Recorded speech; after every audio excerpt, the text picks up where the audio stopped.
നമസ്കാരം. Spiritual guidance സൊസൈറ്റിയുടെ ഏറ്റവും പുതിയ വീഡിയോയിലേക്ക് സ്വാഗതം. ഇന്ന് ഇതുപോലെ പ്രേക്ഷകരുടെ ചില സംശയങ്ങൾ, ഒന്ന് രണ്ട് സംശയങ്ങൾക്കാണ് നമ്മൾ ഉത്തരം നൽകാൻ ശ്രമിക്കുന്നത്. അതിലൊരു ചോദ്യം എന്നുള്ളത്, ഈ യോഗയൊക്കെ പരിശീലിച്ചു കഴിഞ്ഞാൽ നമുക്ക് മറ്റുള്ളവരുടെ മനസ്സ് വായിക്കാൻ പറ്റുമോ എന്നുള്ള ഒരു ചോദ്യമാണ് ഒരു പ്രേക്ഷകൻ ചോദിച്ചിട്ടുള്ളത്. മറ്റുള്ളവരുടെ മനസ്സ് വായിക്കുന്നതിന് മുമ്പ് ആദ്യം നമ്മളുടെ മനസ്സ് വായിക്കാൻ പറ്റുമോ എന്നുള്ള ഒരു ചോദ്യത്തിലേക്ക് കടക്കും. കാരണം നമ്മളുടെ അതിൻ്റെ ഒരു എന്താ വെച്ചാൽ എല്ലാം സാധ്യമാണ്, പക്ഷെ അതൊക്കെ ഓരോരോ സ്റ്റേജിലാണ്. നമ്മളുടെ കൗതുകമാണ് നമ്മളെ ഇത്തരത്തിലുള്ള ചോദ്യങ്ങളിലേക്ക് നയിക്കുന്നത്. സത്യത്തിലൊന്ന് ആലോചിച്ച് നോക്കും, നമുക്ക് നമ്മളുടെ മനസ്സിൽ നടക്കുന്നത് തന്നെ എന്താണെന്നുള്ളത് നിരീക്ഷിക്കാൻ കഴിയാത്ത അവസ്ഥയിലാണ് നമ്മൾ യോഗം പ്രാക്ടീസ് ചെയ്തോളൂ. നമ്മളുടെ മനസ്സിനെ നിരീക്ഷിക്കാൻ കഴിയുക എന്നുള്ളതിൻ്റെ യോഗം തുടങ്ങി കുറച്ച് കഴിയുമ്പോഴാണ് നമുക്കറിയാം നമ്മൾ ആ ഒരു സിദ്ധി നമുക്ക് ഉണ്ടാവും. നമ്മളുടെ മനസ്സിൽ എന്താണ് നടക്കുന്നത് എന്നുള്ളത് തന്നെ നമ്മൾ കുറേശ്ശായിട്ട് തിരിച്ചറിയാൻ തുടങ്ങുകയാണ് യോഗ പ്രാക്ടീസ് ചെയ്യുമ്പോൾ സംഭവിക്കുന്ന ആദ്യത്തെ ശേഷി എന്നുള്ളത്. കാരണം നമ്മൾ യോഗ പ്രാക്ടീസ് ചെയ്യുന്നത് നമ്മൾ ചെയ്യുന്തോറും നമ്മൾ നമ്മളുടെ മനസ്സിനെ നിരീക്ഷിച്ചുകൊണ്ട് വരികയാണ്. നമ്മൾ സൂക്ഷ്മ സംവേദിയായി വരും. നമ്മൾ പ്രാണായാമവും യോഗയും ധ്യാനവും ഒക്കെ ചെയ്ത് വരുമ്പോൾ അവിടെയൊക്കെ നമ്മൾ ഫോക്കസ് ചെയ്യുന്നത് നമ്മളുടെ മനസ്സിലാണ്. ശ്വാസത്തിൽ ശ്രദ്ധ കേന്ദ്രീകരിക്കുന്നതിലൂടെ നമ്മൾ നമ്മുടെ മനസ്സിലേക്കാണ് നോക്കുന്നത്. മനസ്സിലാണ് നമ്മൾ ശരിക്കും ഫോക്കസ് ചെയ്യുന്നത്. ആ ചിന്തകളെ ഓരോ സമയത്തും ഓരോ നിമിഷത്തിലും മനസ്സിലുണ്ടായി വരുന്ന ചിന്തകൾ അത് നമ്മൾ നിരീക്ഷിച്ചു തുടങ്ങുകയാണ്. അതിൻ്റെ ഒഴുക്കിനെ നിരീക്ഷിച്ചു തുടങ്ങുകയാണ്. മനസ്സിൽ ഫോക്കസ് ചെയ്ത് വരുമ്പോൾ മനസ്സ് അപ്രത്യക്ഷമാണ്. മനസ്സിനെ ശ്രദ്ധിച്ചു തുടങ്ങിയാൽ ആ ചിന്തകളുടെ ഒഴുക്ക് ഇങ്ങനെ കുറഞ്ഞു വരും. ഒരു നിമിഷം വന്നു ചേരും. നമ്മളുടെ മനസ്സിലൂടെ ഒരു ചിന്തയും പോവാത്ത, ഒരു ചിന്തയും വളർന്നു വരാത്ത ഒരു നിമിഷം. അപ്പോൾ കംപ്ലീറ്റ് ആയിട്ട് ബ്ലാങ്ക് ആവുന്ന അവസ്ഥ. നമ്മൾ പരിപൂർണമായി നമ്മളുടെ കോൺഷ്യസ്നെസ്സിൽ, പ്യുവർ കോൺഷ്യസ്നെസ്സിലെത്തുന്ന അവസ്ഥ. അതിനെയാണ് നമ്മൾ യോഗം എന്ന് പറയുന്നത്. ആ യോഗം, പരമാനന്ദം, ആ ബ്രഹ്മജ്ഞാനം, ആ അവസ്ഥ, തുരീയ അവസ്ഥ നേടിയെടുക്കാനുള്ള പരിശീലനമാണ് നമ്മളെ യോഗ പ്രാക്ടീസിലൂടെ നിരന്തരം ചെയ്തുകൊണ്ട് വരുന്നത്. അപ്പോൾ ഈ യോഗ പ്രാക്ടീസിൽ മുന്നേറും തോറും നമ്മൾ സൂക്ഷ്മ സംവേദിയായി വരും. നമ്മളുടെ ഉള്ളിൽ നടക്കുന്ന കാര്യങ്ങളെക്കുറിച്ച് നമ്മൾ ആദ്യം അവെയറായിട്ട് വരും. അതിൻ്റെ ഒരു സ്റ്റേജും കൂടി മുന്നോട്ട് പോകുമ്പോഴാണ് നമുക്ക് മറ്റുള്ളവരുടെ മനസ്സിൽ എന്താണ് നടക്കുന്നത് എന്നുള്ളത് വായിക്കാൻ പറ്റുക എന്നുള്ളത്. അപ്പൊ അതൊക്കെ ഇതിൻ്റെ ഒരു സിദ്ധിയാണ്. നമ്മൾ അതിലൊന്നും അല്ല ഫോക്കസ് ചെയ്യേണ്ടത്. അപ്പൊ മനസ്സ് ശാന്തമാവുമ്പോൾ, മനസ്സ് നിശ്ചലമാവുമ്പോൾ, നമ്മൾ പ്യുവർ കോൺഷ്യസ്നെസ്സിലാവുമ്പോൾ അത് പ്രാപഞ്ചിക ബോധവുമായിട്ട് താതാത്മ്യപ്പെട്ടിരിക്കുന്നു. ഒരേ വേവ് ലെങ്തിലാവുക പ്യുവർ കോൺഷ്യസ്നെസ് ആയിട്ട്. അപ്പോൾ ആ പ്രാപഞ്ചിക ബോധം എന്നുള്ളത് ഒന്നാണ്, ഒരേ സമുദ്രമാണ്, ബോധത്തിൻ്റെതായ ഒരു സമുദ്രമാണ്. അത് എല്ലാത്തിലും ഒന്നാണ്. എല്ലാ ജീവികളിലും ആ പ്രാപഞ്ചിക ബോധം ആണ് സൂക്ഷ്മത്തിലുള്ളത്.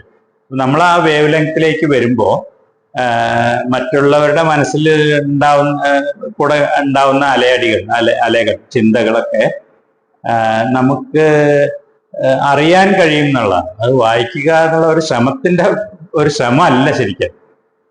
വായിക്കാൻ കഴിയുമോ എന്ന് ചോദിച്ചാൽ അതൊരു ശ്രമമാണ്, ശ്രദ്ധിച്ചാൽ. അതുപോലെ അങ്ങനെ ഒരു ശ്രമം ഇല്ലാതെ തന്നെ ഇപ്പൊ നമ്മൾ അടുത്തിരിക്കുമ്പോൾ ഒരാളുടെ മനസ്സിലൂടെ കടന്നു പോകുന്ന ചിന്തകൾ എന്താണെന്നുള്ള ഒരു ഇൻറ്റ്യൂഷനായിട്ട് നമുക്ക് നമ്മളുടെ ഉള്ളിൽ വരും. അതിൻ്റെയൊക്കെ ശേഷി നമ്മളുടെയൊക്കെ ഉള്ളിൽ ഇപ്പോഴും ഉണ്ട്. കാരണം നമ്മൾ പല നിമിഷങ്ങളിലും നീ ഇപ്പൊ ഇതല്ലേ വിചാരിച്ചതെന്ന് നമ്മൾ ചോദിക്കാറില്ലേ? അല്ലെങ്കിൽ നമ്മൾ ഒരു പാട്ട് മനസ്സിൽ പൊന്തി വന്നിട്ട് അതിങ്ങനെ മൂളുമ്പോൾ അതേ പാട്ട് നമ്മളുടെ തൊട്ടടുത്തിരിക്കുന്ന ആള് അതേ വരികൾ തന്നെ മൂളുന്നുണ്ടാവും. ഈ നമ്മളുടെ മനസ്സിൽ വന്ന ആ ചിന്ത നമ്മൾ പറയുമ്പോൾ ഞാനിപ്പോൾ ഇത് വിചാരിച്ചേ ഉള്ളൂ, ഞാനത് ചോദിക്കാൻ നിൽക്കുകയായിരുന്നു എന്ന് നമ്മുടെ ഒപ്പമുള്ള ആള് പറയുന്നത് നമ്മൾ കേട്ടില്ല. അപ്പോൾ ഈ ആന്തരികമായി നടക്കുന്ന ഈ പ്രതിഭാസങ്ങൾ, ഈ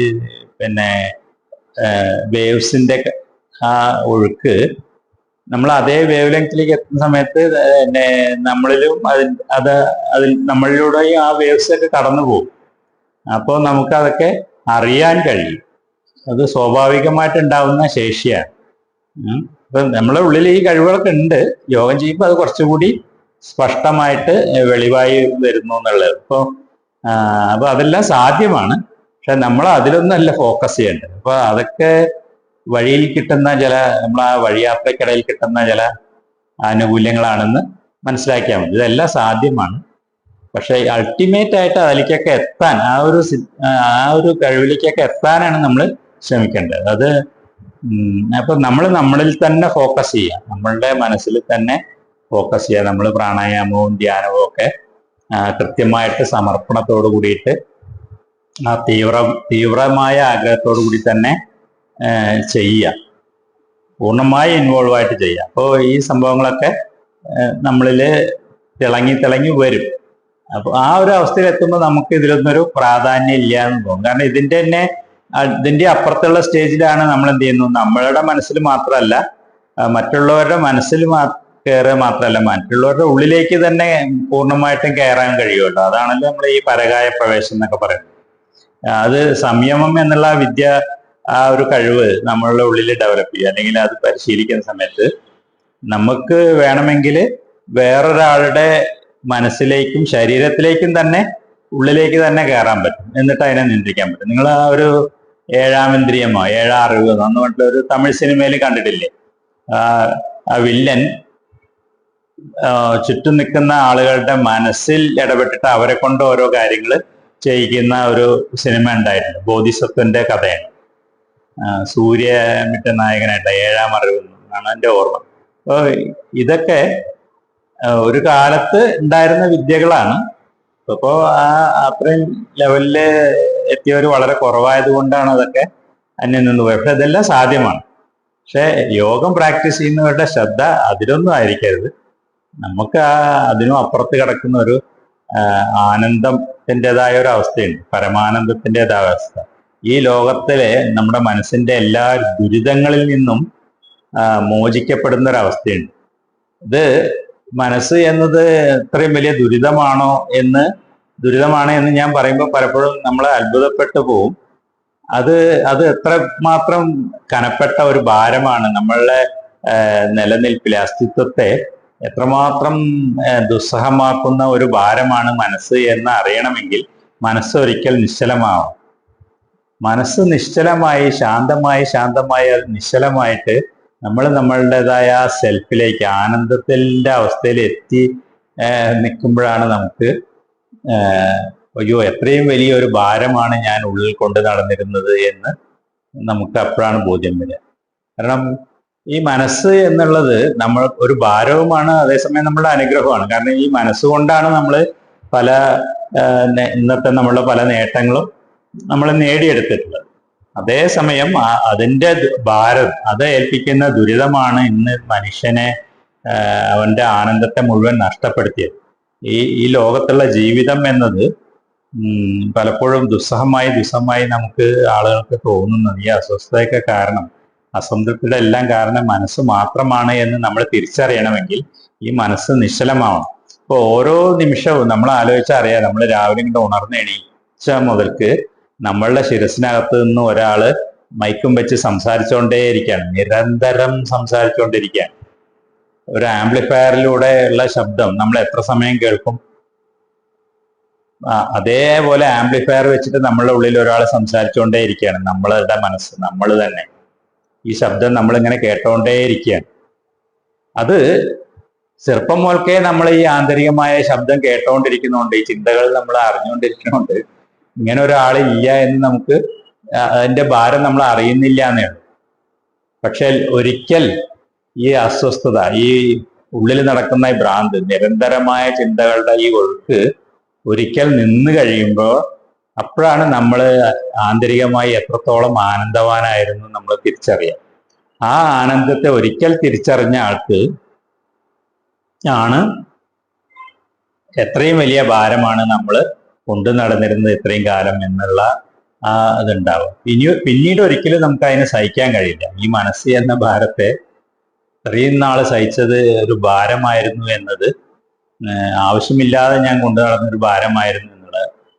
പക്ഷെ നമുക്ക് അതിനെ നിയന്ത്രിക്കാൻ കഴിയില്ലായിരുന്നു, ആ ഭാരം ഇറക്കി വെക്കാൻ കഴിയില്ലായിരുന്നു. അതിപ്പോ ഉദാഹരണം ഇതുപോലെയാണ്. ഇപ്പൊ നമ്മള് ഒരു കാറിലോ അല്ലെങ്കിൽ ഒരു വാഹനത്തിലോ പോകുന്നു. അപ്പൊ ഒരാള് വലിയൊരു ചുമടുമായിട്ട് ഇങ്ങനെ നടന്നു പോവാണ്.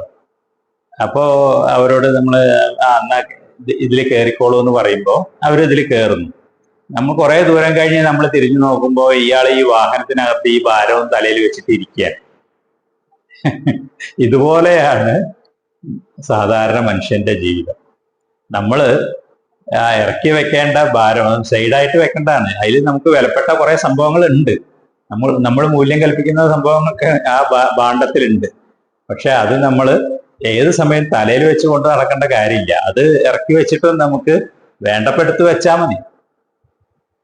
അതിനുള്ള സംവിധാനം ഉണ്ട്. നമ്മൾ വാഹനത്തിൽ സഞ്ചരിക്കുമ്പോൾ ഇത് തലയിൽ വെച്ച് നടക്കേണ്ട കാര്യമില്ല. ഈ അവസ്ഥയാണ് ഇന്ന് സാധാരണ മനുഷ്യന്റെ അവസ്ഥ. മനസ്സ് എന്ന ഭാരത്തെ, ആ ഒരു ഫാക്കൽറ്റിയെ, ആ ഒരു സംവിധാനത്തെ നമുക്ക് വേണ്ടപ്പോൾ മാത്രം ചലിപ്പിക്കാവുന്ന രീതിയിൽ മാറ്റിവെക്കാൻ കഴിയും. അതിനാണ് നമ്മൾ യോഗവിദ്യ പ്രാക്ടീസ് ചെയ്യുന്നത്. അതിനെ ഇല്ലാതാക്കുകയല്ല, അതിനെ നമ്മൾ വേണ്ടപ്പോൾ മാത്രം പ്രയോഗിക്കും. നമ്മളുടെ കൈകൾ പോലെ, കാലുകൾ പോലെ. കൈയും കാലും ഒക്കെ നമുക്ക് വേണ്ടപ്പോൾ ചലിച്ചാൽ മതി. ഞാൻ ഇവിടെ ഇരിക്കുമ്പോൾ എൻ്റെ കാലുകൾ നിശ്ചലമാണ്. അത് എൻ്റെ ഇച്ഛയ്ക്കനുസരിച്ച് പ്രവർത്തിക്കും. വേണ്ടപ്പോൾ എനിക്കത് ചലിപ്പിച്ച് നടക്കാൻ കഴിയും. പക്ഷെ അതിലെനിക്ക് നിയന്ത്രണം ഇല്ലെങ്കിലോ, എൻ്റെ കാലുകൾ എപ്പോഴും ഇങ്ങനെ ചലിച്ചുകൊണ്ടേ ഇരുന്നാണ് എന്താ സംഭവിക്കുക? എനിക്കിവിടെ ഇരിക്കാൻ പറ്റുമോ? കാലിന്റെ ഇഷ്ടത്തിന് ഞാൻ നടക്കേണ്ടി വരും, ഞാൻ പോകേണ്ടി വരും. ഇതൊരു അവയവമാണ്, നമുക്ക് നിയന്ത്രണമുള്ള അവയവമാണ് നമ്മളുടെ കാലുകൾ. ഇതേപോലെ മനസ്സും നമ്മളുടെ ഒരു നിയന്ത്രണമുള്ള ഒരു അവയവമായിട്ട് മാറണം. അത് മാറ്റാനുള്ള ക്രിയകളാണ് നമ്മൾ യോഗയിൽ ചെയ്യുന്നത്. അപ്പൊ വേണ്ടപ്പോൾ നമുക്ക് മനസ്സിനെ ചലിപ്പിക്കാം, ഒരു ചിന്തയെ അനുവദിക്കാം, ചിന്തിക്കാം, മനസ്സിലൂടെ നമുക്ക് തീരുമാനങ്ങളിൽ എത്താം, കാര്യങ്ങൾ ചെയ്യാം. അപ്പൊ മനസ്സ് വേണം. അത് കഴിഞ്ഞാൽ അവിടെ ഇരിക്കുക എന്ന് പറയുമ്പോൾ മനസ്സ് അവിടെ ഇരിക്കും. അത്രയും ഒരു നിയന്ത്രണം നമുക്ക് മനസ്സിൽ വരും. മനസ്സിന്റെ ഓരോ ചിന്തയും മനസ്സിലുണ്ടാവുന്ന ഓരോ ചിന്തയും അത് ആ അവസ്ഥയിൽ, ഏറ്റവും സൂക്ഷ്മമായ അവസ്ഥയിൽ അതിൻ്റെ ഒരു ചലനം ആന്തരികമായിട്ട് ഉണ്ടാവും. അത് വികസിച്ചിട്ടാണ്. അതായത് ഒരു പാത്രത്തില് വെള്ളത്തിന്റെ അടിയിൽ ഒരു കുമിള ഉണ്ടാകുമ്പോൾ നിങ്ങൾ ശ്രദ്ധിച്ചിട്ടുണ്ടാവും. അത് വളരെ ചെറിയൊരു കുമിളയായിരിക്കും. പിന്നെ അതിങ്ങനെ ഉപരിതലത്തിലേക്ക് വരുന്തോറുമാണ് വലുതായി വന്ന് ഉപരിതലത്തിൽ വന്നിട്ട് പൊട്ടുന്നത്. ഇതേപോലെയാണ് ചിന്തകൾ വളരെ സൂക്ഷ്മമായിട്ട് നമ്മളുടെ അന്തരംഗത്തിൽ ഉദയം ചെയ്യുന്നത് നമ്മൾ അറിയും. അതിനെ ആ സമയത്ത് തന്നെ അവിടെ വെച്ച് നിർത്താൻ കഴിയും. അതിനെ അനുവദിച്ച് അത് മുകളിലേക്ക് വന്ന് പൂർണ്ണമായ ചിന്തയുടെ രൂപം പ്രാപിക്കാനും കഴിയും. അത് നമ്മൾക്ക് അനുവദിക്കാൻ കഴിയും. അതിൽ നമുക്ക് ഡയറക്റ്റ് ആയിട്ടൊരു ഹോൾഡ് വരും, ഒരു കൺട്രോൾ വരും, ഒരു പിടുത്തം വരും.